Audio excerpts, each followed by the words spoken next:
Hola amigos, ¿qué tal? Les habla su amigo el Dr. Elmer Luna, bienvenidos a mi canal de YouTube.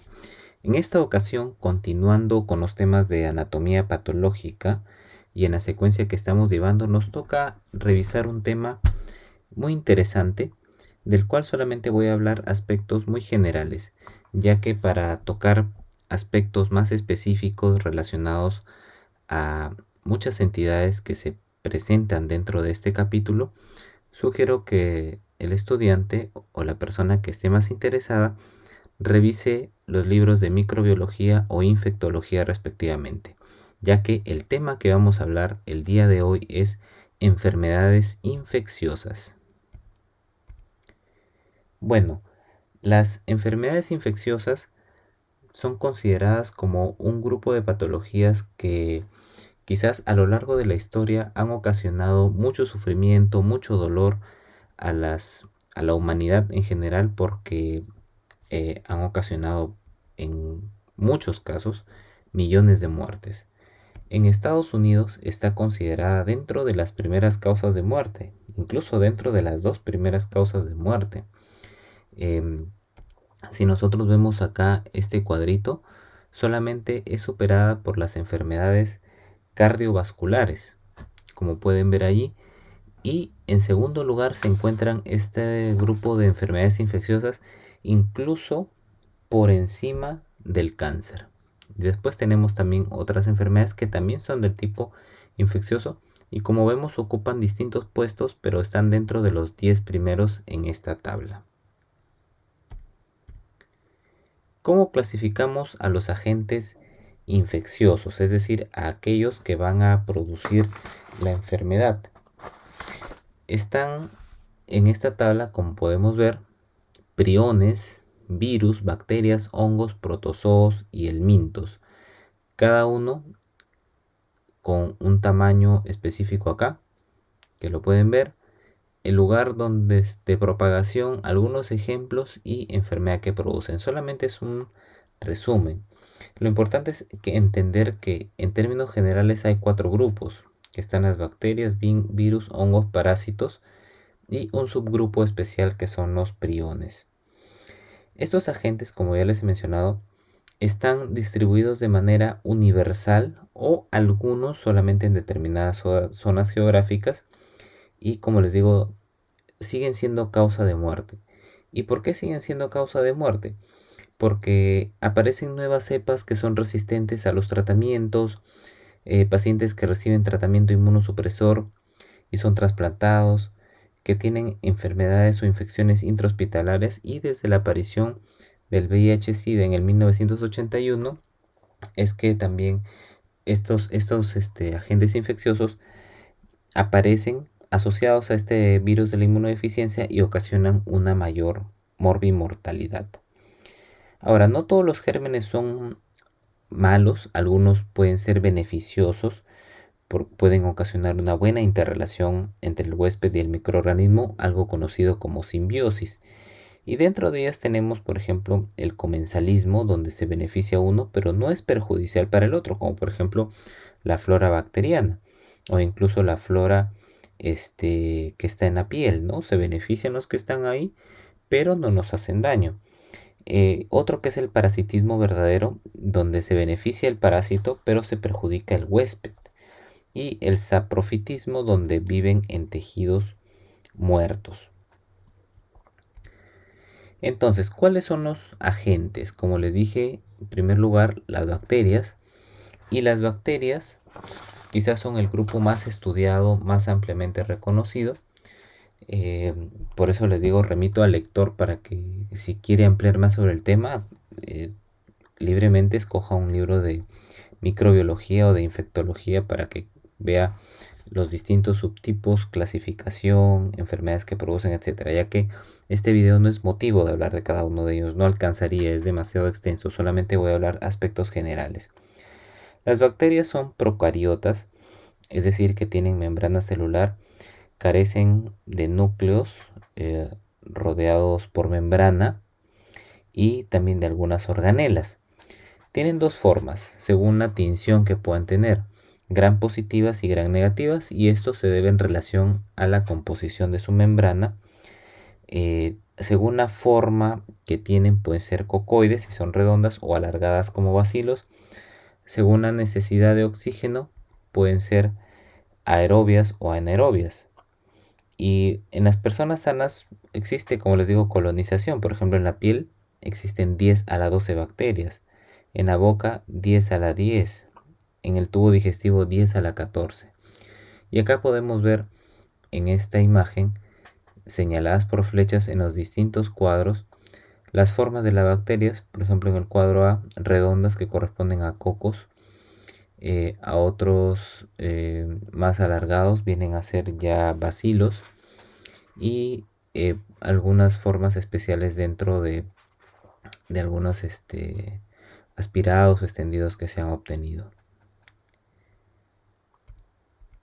Luego tenemos los virus, que algunos libros lo van a encontrar con el nombre de parásitos intracelulares obligados, ya que necesitan estar dentro de una célula, utilizar su mecanismo o su metabolismo para poder sobrevivir. Entonces está compuesto por un genoma de ácido nucleico, que puede ser ADN o ARN, rodeado por una cápside proteica. Miden de 20 a 300 nanómetros. Pueden producir enfermedades transitorias como por ejemplo la gripe u otras que son persistentes y que están ya dentro de nuestro organismo, como por ejemplo el herpes.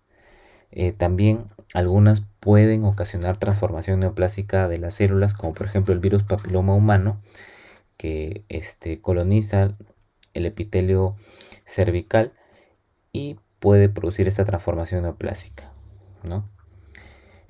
Otro grupo de agentes infecciosos tenemos a los hongos, que son organismos eucariotas, ya que tienen una pared celular gruesa y pueden ser levaduras o hifas. Levaduras son las formas más redondeadas y las hifas, que son las estructuras alargadas. Luego tenemos a los parásitos. Los parásitos pueden ser en general tres tipos: protozoos, que son digamos eucariotas unicelulares, ¿no? Que se pueden replicar de manera intracelular, como por ejemplo el Plasmodium, la Leishmania, o extracelulares. Los helmintos, que ya son multicelulares, ya son muy diferenciados. Y luego los ectoparásitos, ¿no? Que pueden ser insectos como piojos, chinches, pulgas, o arácnidos, donde tenemos ácaros, garrapatas y arañas. Y les dije que existía un subgrupo especial, que son los priones, que por ejemplo tenemos normalmente esta estructura priónica, que son una proteína, pero existen formas anormales o configuraciones alteradas de la proteína del anfitrión, llamada proteína priónica, o por sus siglas PRP. Este PRP generalmente se encuentra en el sistema nervioso central, en las neuronas, y el cambio de conformación que aparece hace que esta molécula o esta proteína sea resistente de repente a algunas enzimas, y ocasiona una lesión hística de aspecto espongiforme, ¿no? A nivel del sistema nervioso central. Un ejemplo es la enfermedad de Creutzfeldt-Jakob, o también otra relacionada a la enfermedad de las vacas locas, ¿no? Por eso remito al lector para que lea un poco más sobre este aspecto, ¿ya? A veces estos microorganismos se pueden detectar, en algunos casos a simple vista, como los parásitos, cuando tienen tamaños considerables. Otros al microscopio se pueden detectar, pero sin embargo se necesitan coloraciones especiales o técnicas de tinción para poder identificarlos. Como ya vieron en las bacterias, tinción de Gram para ver si son Gram positivas, Gram negativas. Bacterias específicas como las tipo ácido resistente para el Mycobacterium tuberculoso, tinciones de plata para los hongos, igual que el PAS o ácido periódico de Schiff, y así como otras coloraciones, musicarmín, yensa, e incluso algún tipo de sondaje de ADN. Acá tenemos otra imagen donde podemos ver también cómo se pueden identificar según el agente microbiano, ¿no? Bacterias, hongos, parásitos y otros que se puedan identificar con técnicas más avanzadas o más específicas. Y aquí también ejemplos, por decir ahí, donde dice la tinción de Gram para ver bacterias que colonizan una zona gangrenada, los bacilos tuberculosos, justamente con la tinción especial para ello, una tinción de ácido alcohol resistente, el Helicobacter pylori, ¿no? Con Yensa se puede ver, el Aspergillus, que es un hongo con la tinción de Paz, el Musicarmín para identificar criptococos y otro, por ejemplo, eh, para identificar mucormicosis en un absceso pulmonar. También se ha utilizado algunos gérmenes o algunos,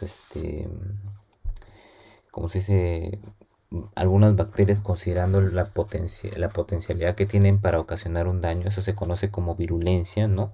Que es la capacidad de un microorganismo de establecer una infección y producir enfermedad o muerte. Entonces, para utilizarlo como un arma de guerra, estos son agentes del bioterrorismo y los categorizan en tres grupos, A, B y C, siendo A aquellos que tienen riesgo más alto y se transmiten fácilmente, como vemos acá, el carbunco o el antrax, ¿no? El botulismo, la peste, la viruela, tularemia, algunas fiebres hemorrágicas.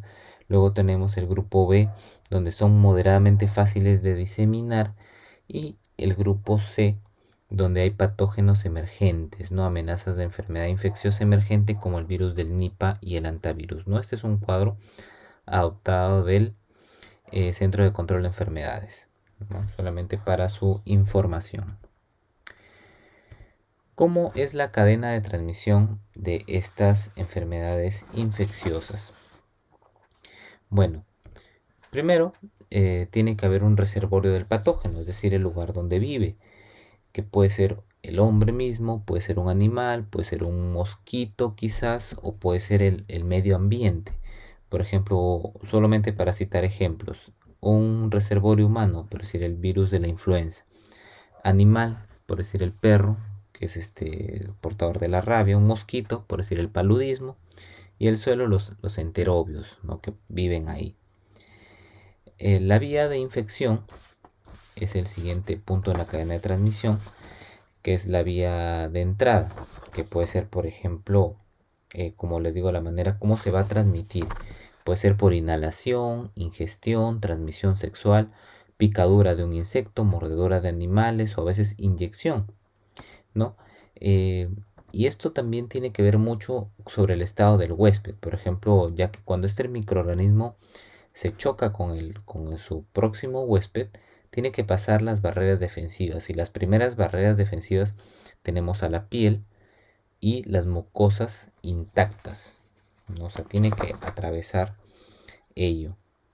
Luego tenemos el modo de transmisión, que puede ser de manera directa, no contacto a contacto, o de manera indirecta, a través de lo que nosotros llamamos como fomites, que son objetos que han sido manipulados por una persona y que al entrar en contacto con otra va a ocasionar de una manera indirecta la infección, ¿no? de la enfermedad.